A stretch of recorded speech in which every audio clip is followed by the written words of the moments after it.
Assalamualaikum warahmatullahi wabarakatuh. Apa kabar adik-adik semua yang pejuang PTN tahun 2023 ini?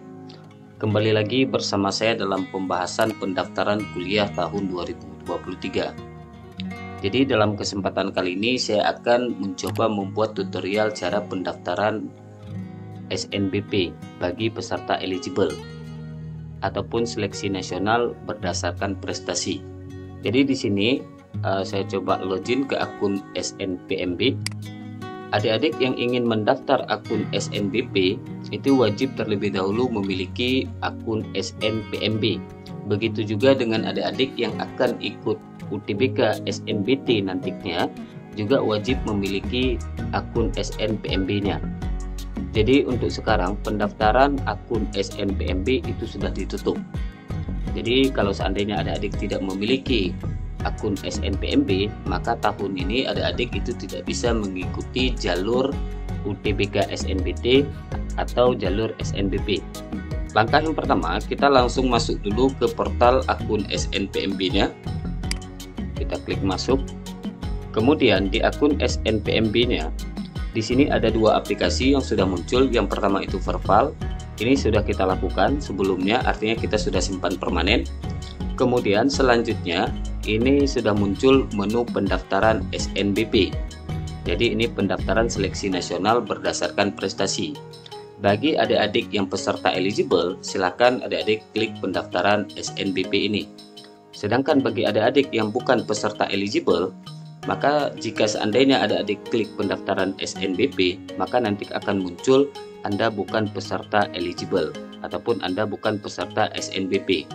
Jadi nanti adik-adik di saat pendaftaran UTBK SNBT dibuka, maka di sini nanti akan muncul aplikasi satu lagi yaitu pendaftaran UTBK SNBT. Jadi mohon ditunggu saja. Baik, karena yang bersangkutan ini adalah peserta eligible, maka yang bersangkutan ini berhak untuk mendaftar SNBP. Kita klik di pendaftaran SNBP. Kemudian di menu profil, di sini sudah muncul nama yang bersangkutan, kemudian NIS nasional yang bersangkutan, kemudian NPSN sekolahnya, kemudian asal sekolahnya, begitu juga dengan jurusan yang bersangkutan juga sudah tertera di sini. Yang bersangkutan saat ini itu di jurusan IPA ataupun MIPA. Kemudian menu biodata, di menu biodata di sini ada tanggal lahir yang bersangkutan, kemudian jenis kelamin, kemudian NIK, kemudian tempat lahir dan agama. Kemudian apabila adik-adik itu ada mendaftar KIP kuliah, maka yang harus sama datanya yaitu yang pertama adalah NIS nasional. NIS nasional adik-adik itu harus sama dengan NIS nasional yang terdata di KIP kuliah. Kemudian yang kedua itu NPSN sekolah. NPSN sekolahnya itu juga harus sama dengan KIP kuliah. Kemudian selanjutnya yang terakhir itu adalah NIK, harus sama dengan akun KIP kuliah. Apabila di akun KIP kuliah dan akun SNBP-nya itu berbeda ataupun di akun SNPMB-nya itu berbeda, kemungkinan besar mungkin akan dilihat berdasarkan NIS nasional adik-adik itu sama atau tidak.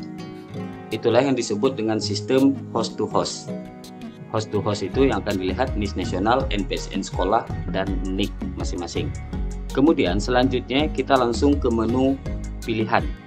Di sini silakan adik-adik klik menu pilihan. Di menu pilihan ini, yang pertama ada pemilihan prodi. Sebelum kita memilih prodi, kita diharuskan dulu itu untuk memilih PTN ataupun kampusnya. Di sini sangat banyak PTN ataupun politeknik negeri yang bisa adik-adik untuk mendaftarkan. Jadi siswa yang bersangkutan ini ingin mengambil di Universitas Syah Kuala yang ada di Aceh. Karena domisilinya di Aceh, dia mengambil yang ada di Aceh. Untuk pemilihan PTN, bagi adik-adik yang ingin mengambil dua PTN, diwajibkan satu PTN itu berada di dalam provinsi adik-adik sendiri. Kemudian PTN yang keduanya itu boleh dilakukan di luar provinsi. Kalaupun seandainya adik-adik tidak mau mengambil di provinsi adik-adik, yaitu PTN-nya, berarti adik-adik hanya bisa mengambil satu PTN yang berada di luar provinsi adik-adik. Setelah kita klik universitasnya, maka akan muncul beberapa program studi yang ada di universitas tersebut. Misalkan di sini Universitas Syah Kuala, itu program studinya ini sudah muncul. Nah, jadi untuk pemilihan program studi, karena yang bersangkutan dari IPA, juga boleh dari yang jurusan IPA itu mengambil prodi yang IPS. Itulah perbedaannya tahun ini. Kalau tahun sebelumnya, yaitu tahun 2022 dan 2021, yang anak jurusan IPA itu tidak boleh mengambil prodi IPS. Begitu juga dengan sebaliknya, anak IPS itu tidak boleh mengambil jurusan IPA. Sedangkan untuk tahun ini kita dianggap merdeka, boleh mengambil yang mana saja, anak IPA mengambil IPS ataupun anak IPS mengambil jurusan IPA. Di sini adik-adik juga bisa melihat daya tampung di masing-masing prodi. Kemudian ini adalah pilihan pertama, kemudian ini pilihan kedua. Kemudian di sampingnya ada portofolio. Portofolio itu hanya untuk 2 prodi saja, yaitu yang pertama itu prodi Pendidikan Jasmani Kesehatan dan Rekreasi ataupun Penjaskes. Kemudian yang kedua yaitu Pendidikan Seni. Itu hanya 2 prodi saja yang mewajibkan kita membuat portofolio. Sedangkan prodi yang lain itu tidak wajib pembuatan portofolio. Di sini yang bersangkutan itu mengambil pendidikan dokter dengan daya tampung 63 orang. Dia menempatkan di pilihan pertama. Kita klik saja di bulatan ini. Kemudian pilihan yang kedua, yang bersangkutan ingin memilih di jurusan ataupun prodi farmasi dengan daya tampungnya itu 15 orang. Kita klik di bulatan yang ke sampingnya ataupun yang sejajar dengan pilihan kedua. Kemudian di sini adik-adik bisa cek juga pilihan Anda. Di sini akan muncul pilihan yang akan kita pilih. Pilihan pertama pendidikan dokter, kemudian pilihan kedua itu farmasi. Kemudian apabila pilihan prodi ini sudah kita pilih, silahkan klik simpan semua pilihan. Apakah Anda yakin akan menyimpan pilihan Anda? Klik simpan. Karena prodi yang dipilih ini tidak diwajibkan untuk mengisi portofolio, kita langsung melewati ke menu prestasi. Karena portofolio itu hanya kepada yang memilih jurusan penjas dan seni. Kemudian selanjutnya kita ke menu prestasi. Di menu prestasi ini kita diperbolehkan hanya mengisi 3 jenis prestasi saja, ataupun 3 prestasi yang bisa kita unggah. Jika seandainya adik-adik itu memiliki banyak sertifikat, mohon dipilih 3 prestasi ataupun sertifikat terbaik menurut adik-adik. Di prestasi 1, di sini ada bukti prestasi. Kita harus mengupload sertifikatnya, boleh dalam bentuk foto ataupun dalam bentuk PDF.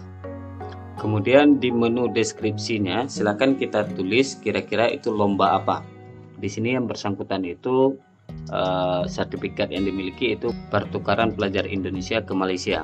Kemudian bidang prestasinya kita klik di sini. Karena yang bersangkutan itu adalah pertukaran pelajar, kita ambil olimpiade lainnya. Kemudian tingkat prestasi kita buat di sini tingkat nasional. Kemudian ini secara individu atau kelompok. Karena yang bersangkutan itu memiliki sertifikatnya sendiri, berarti kita buat individu. Selanjutnya, apabila kita sudah mengisi ataupun mengunggah ketiga-tiga prestasi ini, ataupun berapa yang ada sertifikat yang ada sama adik-adik ataupun prestasi yang ada sama adik-adik, selanjutnya silahkan adik-adik klik simpan. Ada di bawah ini, kita klik simpan. Berhasil mengunggah seluruh data prestasi. Baik, selanjutnya kita ke menu finalisasi. Di menu finalisasi, bahwa jangan adik-adik itu terburu-buru dalam melakukan finalisasi, dikarenakan waktu untuk pendaftaran SNBP ini masih panjang, yaitu sampai tanggal 28 Februari 2023 ini. Jadi mohon ditunggu saja, tidak perlu kita harus langsung memfinalisasinya. Di sini cara untuk memfinalisasinya, silakan nanti kalau seandainya batas waktunya mau ditutup, silakan kita klik centang kemudian klik finalisasi. Maka di sini nanti akan muncul kartu peserta SNBP tahun 2023. Jadi kalau seandainya adik-adik sudah melakukan finalisasi, maka pendaftarannya itu tidak bisa diubah lagi. Artinya pemilihan program studi dan PTN itu tidak bisa diubah lagi. Cukup sekian informasi yang bisa saya berikan. Semoga ini bermanfaat bagi adik-adik semua. Bagi adik-adik yang baru menemukan channel ini, mohon untuk dibantu subscribe. Jangan lupa juga di like dan di share ke teman-temannya jika informasi yang adik-adik dapatkan ini bermanfaat. Saya mendoakan semoga adik-adik itu diterima di PTN, dan bagi adik-adik yang mendaftar KIP kuliah itu diterima juga ataupun lolos sebagai penerima KIP kuliah. Saya akhiri, assalamualaikum warahmatullahi wabarakatuh.